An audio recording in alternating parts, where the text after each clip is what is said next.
Heartbeat Podcast, a podcast about health, politics, and society. Welcome, listeners, to Heartbeat Podcast Episode 8. We're dedicating this entire episode to World Youth Day, which took place on the 12th of August 2020. And we've chosen a topic that is interesting for young people, I'd hope, which is Beyonce's visual album Black is King.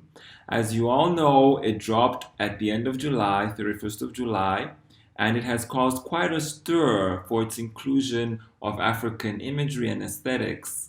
So we'll talk about this and the relationship between the indigenous Ovahimba people who are actually featured in the video, COVID-19, and of course, Beyonce. So stay tuned for this.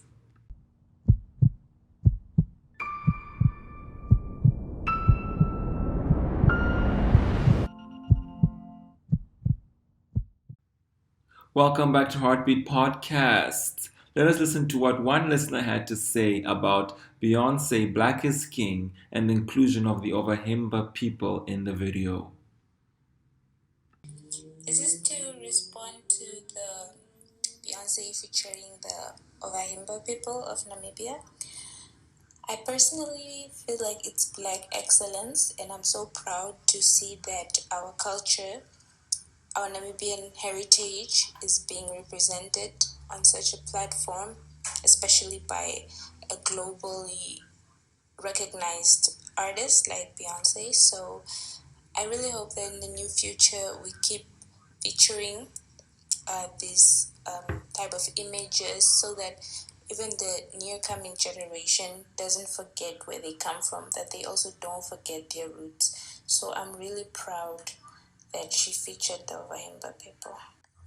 I also meant to say that in a time where African cultures and just Africa in general is always portrayed in a bad light, I'm really glad that she portrayed us in, royalty and just, praised us through the whole musical film. And yeah, I'm very proud. I just wish that it would be broadcasted on platforms which are easily accessible, especially for us African people, since Disney Plus isn't available to us. So if there can be plans to be made to broadcast it on easily accessible platforms, it would really be great. But yeah, overall, it was amazing, and I'm very, very proud. That listener certainly loves Beyonce's Black is King. Well, let us listen now to a dissenting voice. Right, Tuteleni, what do you actually think of the use of the Ovahimba people in the Black is King video in this time of COVID-19 when they don't have any tourists to visit them? My question is where they approached, is there some sort of agreement to use this cultural background in this international video? I mean, are they being compensated for being in a part of that project? Also, it's weird that Americans portraying Africans as just these wild people, always in trees and very nomadic. But like life has moved on.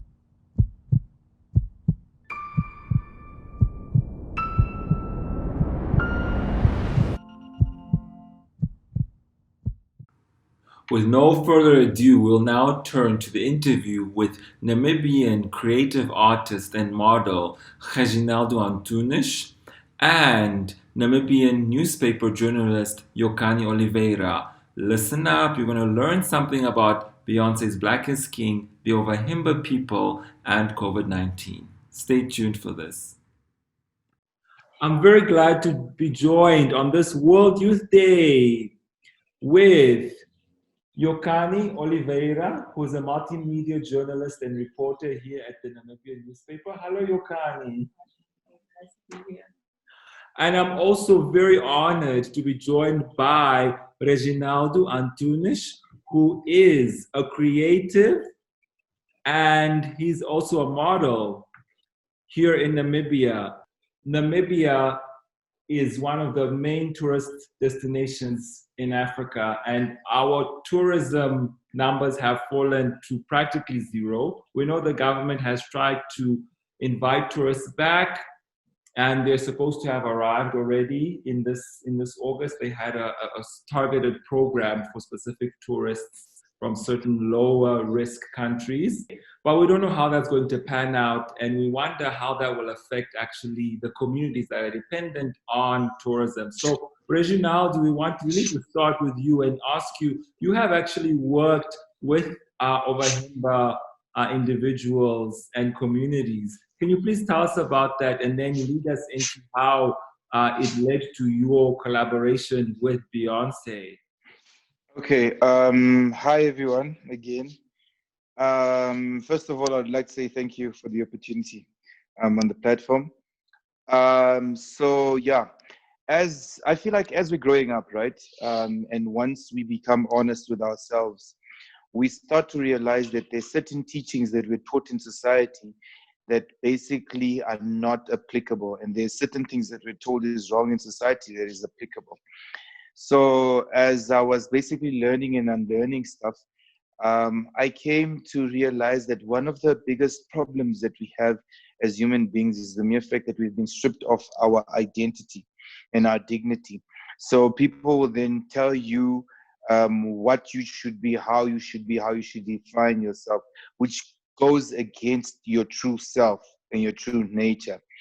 That is on an individual level, and then more onto basically like a racial level. So us as the Black people, one of the biggest problems that we have is that we've been stripped of our dignity and our identity. So with realizing that, I then checked like at a reference point whereby we were still unbothered as Black people. And the Ovahimba community was a perfect example for me.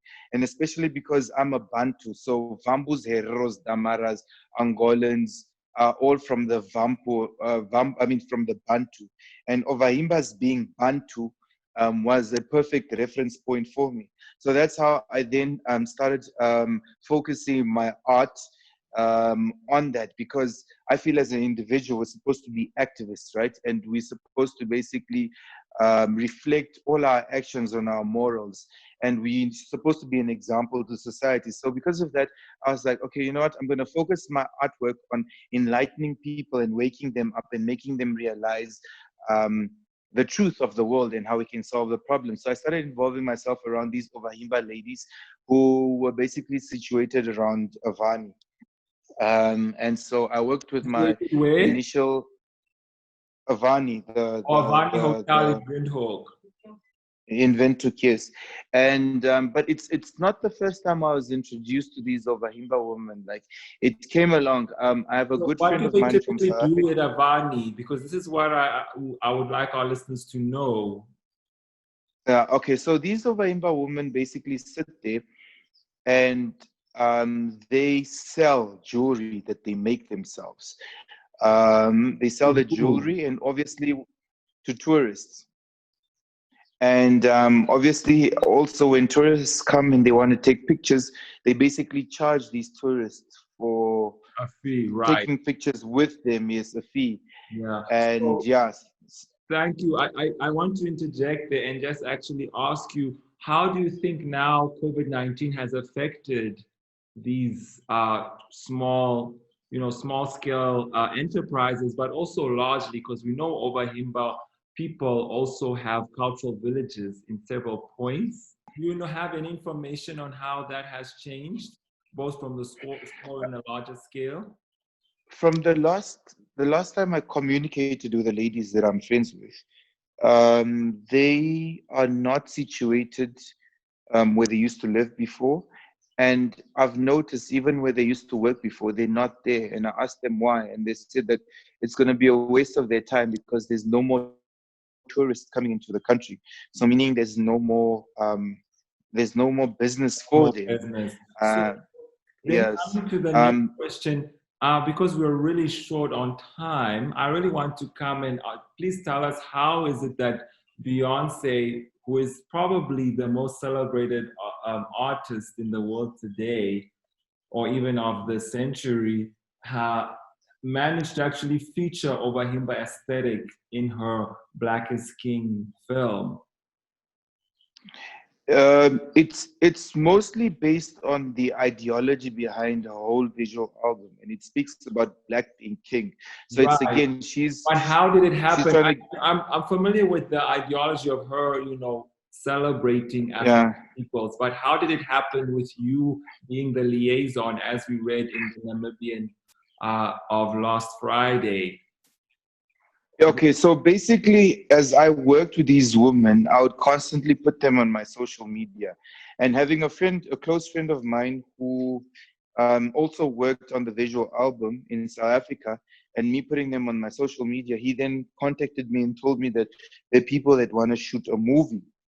And so then I basically organized all the paperwork and I flew the woman down. And then when we got on set, it was like, oh, okay, there's the um, Lion King logo. So then I basically came to the knowledge that it was for Beyonce's visual album. Wow. So you were not even aware that it was for Beyonce. No, yeah, as a matter of fact, even when we were there, you just had to kind of puzzle it together because no one would actually mention her name. It was like Voldemort, you can't mention that name. But obviously, if you put two and two together and you see the stuff happening around you, you realize, okay, it's So for this. I think Yokany, you had a question, didn't you? Okay, more regarding the way in which the Ovahimba were credited or how do I say recognized, because it's important that an artist of Beyonce's magnitude, or Beyonce, let's just say Beyonce, she's big, Yeah. but so are Yes. people, you know what I mean? Yeah. Because the Ovahimba are part of Namibia's pride, Yeah. it's part of us, and obviously because they, like you said, they're sitting there in town selling their items to tourists and allowing them into their space, into their homes, and that's a big deal because they're actually the marginalized. They're the minorities in Namibia. So how were they compensated by such a big artist, not only in Africa but in the world, in Africa, in America? So how were they? What was given back to them after this project was released or before? What was happening in terms of the aspects? Well, if you're talking about in monetary value, we were compensated for it. I'll be honest, had I known prior that it was going to be for something of that big nature, I would have basically charged way more than I did initially. But again, I guess also because of how they do their stuff, they need to basically keep this quiet. That's why they couldn't disclose who exactly it was for.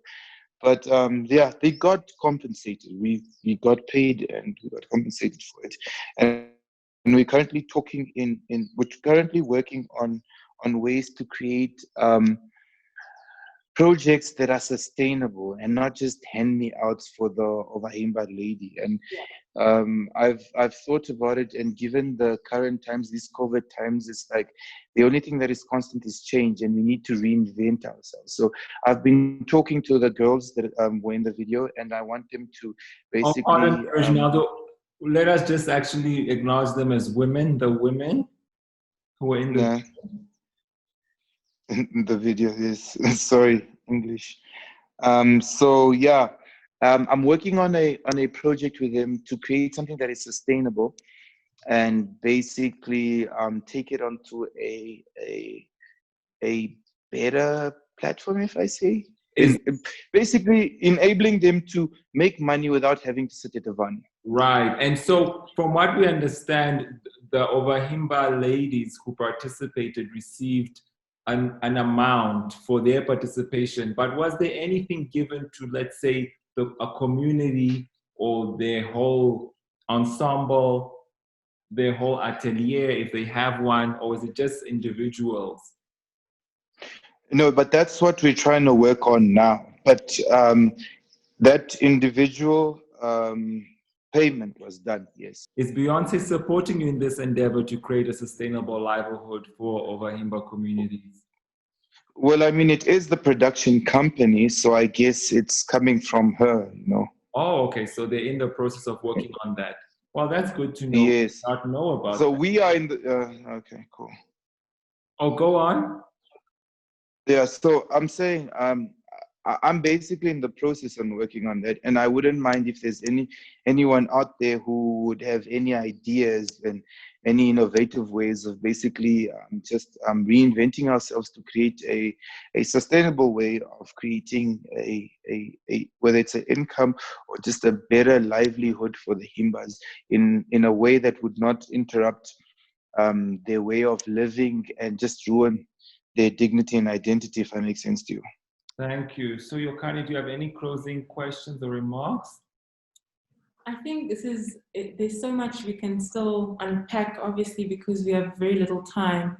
But it was good to speak to you as a Namibian, especially to hear what you had to Mm-hmm. say about this. Obviously, I would like us to talk again one day, maybe do an interview, because this is just a fraction of what I wanted to ask. And it's Black is King is so much, it's a lot.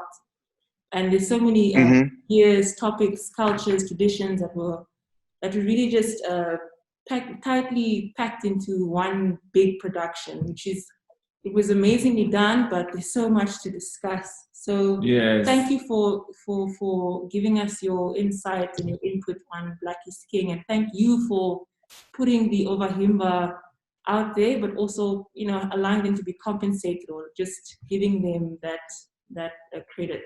So Yes. Thank you so Sure, much. sure. Thank you guys as well. And I'm always available if you guys want to create more time where we can communicate and just unpack more on these Fine. issues and see how we can air our voices and have other people air their voices so we can see if we can solve problems for the Wahimbas and us Black people and just the community at large, if it makes sense to you Thank guys. you so much for putting Namibia on the map again. Thank you for joining us on this special edition of Heartbeat Podcast dedicated to Beyonce Black is King on the occasion of World Youth Day, which took place on the 12th of August 2020. Pancho Mulongeni signing off.